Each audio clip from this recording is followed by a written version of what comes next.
কিছু কিছু গাছের আশা একদম ছেড়ে দেওয়ার পরও আবার তারা ফেরত আসে। এটা হচ্ছে একটা অ্যাডেনিয়াম গাছের কাটিং থেকে করা চারা।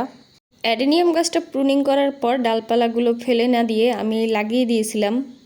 তারপর অ্যাডেনিয়াম গাছগুলো বেশ কিছুদিন ছিল, তারপর আমি একটু উঠেই দেখছি হয় নাই। আমি ভাবছি হইবে না, তাই সবই উঠেই ফেলাই দিছি।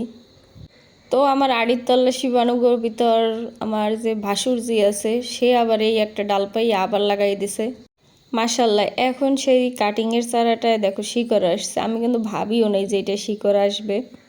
এইরকম টুকটাক সারপ্রাইজ পাইতে কিন্তু ভালোই লাগে। আর আমার যে আড়িতল্লা শিবানুর সদস্যরা, তারা কিন্তু খুবই ভালো। বিভিন্ন সময় আমার ছাদ বাগানে এইভাবেই কিছু কিছু কাজ করে দেয়, যেগুলো আমার মন ভালো করে দেয়। কাজগুলো যতই ছোট হোক, বীজ তল্লাশি বলো বা কোনো ফুল গাছের সন্ধান বলো বা যাই বলো, আমার কাছে কিন্তু খুবই ভালো লাগে ওদের কাজগুলো। তো এখন অ্যাডেনিয়াম গাছটা যেহেতু বন্যা বৃষ্টি শিলাবৃষ্টি হইতেছে, তো গাছটার অবস্থা খুবই খারাপ।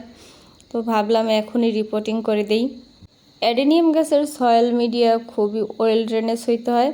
মানে পানি এটা দেওয়া যাইবে ঠিকই, কিন্তু পানি মাটিতে দাঁড়াইতে পারবে না 1 মিনিটের বেশি।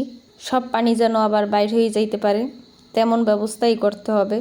সেই জন্য অবশ্যই বালির পরিমাণটা বেশি দিতে হবে। আমি ছোট বালি, বড় বালি, তারপর জৈব সার, মাটি সব একসাথে মিক্স করে নিয়েছি এবং নিচের দিকে একটা ইটের কুচির লেয়ার দিয়ে দিয়েছি যাতে পানি না আটকায়। অ্যাডেনিয়াম গাছ যত ছোট পাত্রে লাগাবা তত বড় হবে, সুন্দর হবে। মাশাআল্লাহ।